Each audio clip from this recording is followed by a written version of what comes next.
Hello, আমি ইন্দ্র। আমার অবস্থা খুব খারাপ। আমি ওখানে কোথায় আছি আমি জানি না। আমি দেবাদিতে আসতেছিলাম, আমার দুষ্কৃতীরা অ্যাটাক করে। আমি ব্যাপারটা আগের থেকেই বুঝতে পারি। কিছু সময় থেকে আমি আমার মতন ট্রেন থেকে ঝাঁপিয়ে পড়ি। প্লিজ এই ভিডিওটা শেয়ার করে দে, আমি একটু সত্যি প্রশাসনিক সাহায্য চাই। তো হ্যালো হ্যালো, বাদ দাও এসব। তোমরা ভিডিওটা দেখেছো, দেখে বুঝতে পেরেছো সব কিছু, সব সিচুয়েশানে বুঝতে পেরেছো। ব্যাপারটা হচ্ছে ছেলেটার বাড়ি আমাদের পাড়া, সাইডের পাড়া, অর্থাৎ চরমণ্ডল অশোকতলা নদীর কুল ছেলেটার বাড়ি। আর একটা কথা, ব্যাপারটা হচ্ছে ছেলেটা হচ্ছে আমার বন্ধু, আমার ক্লাসমেট আছে। আর আপাতত যতদূর জানতে পারলাম, ও ছত্তিশগড়ে একটা হসপিটাল ভর্তি আছে। তো বন্ধুরা, প্রশাসনিকের ব্যবস্থা অবশ্যই দরকার। তার জন্য শুধু একটা কাজই করতে হবে, ভিডিওটা শেয়ার করতে হবে। আর আমি মনে করলাম যে আমার আইডি ছোট্ট হলেও আমার যাবতীয় যত বন্ধুরা আছে তারা একটু হলে আমাকে হেল্প করবে।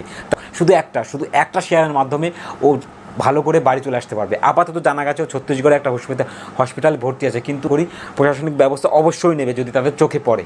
আমি ভিডিওটা এইমাত্র দেখলাম আর তার জন্য ভিডিওটা বানালাম।